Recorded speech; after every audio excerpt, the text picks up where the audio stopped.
রাতে ঘুম হয় তোমার, খুব জলদি কি ঘুমিয়ে পড়ো?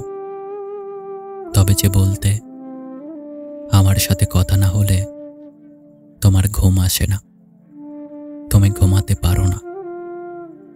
এখন তো আমার সাথে কথা হয় না, তাহলে তুমি ঘুমাও কি করে?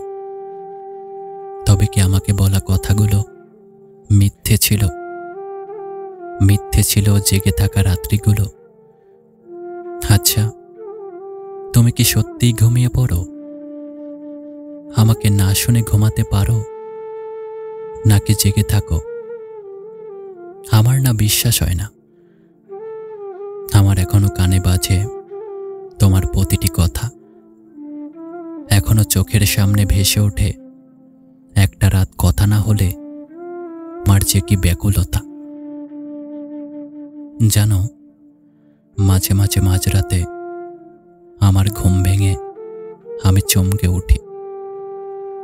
ফোন হাতে আলো চালিয়ে দেখি তোমার কোনো কল এলো কিনা, কোনো টেক্সট এলো কিনা, কিন্তু না, কোনো ফোন কল নেই, নেই কোনো টেক্সট।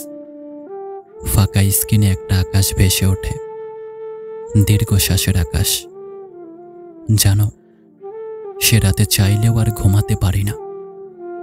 পূর্বের জানালাটা খুলে দেই, জানালার পর্দা ফাঁপিয়ে হুট করে ভিতরে ঢুকে রাতের জমানো বাতাস। আমার তাতেও ভালো লাগে না। আমি তখন সিঁড়ি দুয়ার খুলে দিয়ে ছাদে এসে দাঁড়াই, তারপর অনন্ত তৃষ্ণা নিয়ে রাতের আকাশ দেখি, মধ্যরাতের আকাশ। কান্না করতে করতে মাঝে মাঝে মনে পড়ে এমন এক নিস্তব্ধ রাতে পৃথিবীর কোথাও কেউ একজন জেগে আছে আমাকে শোনার জন্য। আমার না তখন সব ছেড়ে তোমার কাছে চলে যেতে ইচ্ছে করে, তারপর কাছাকাছি বসে ফিস ফিস করে বলতে ইচ্ছে করে, ভালোবাসি তো, এবার ঘুমিয়ে পড়ো। ভালোবাসি তো, এবার সত্যি ঘুমিয়ে পড়ো।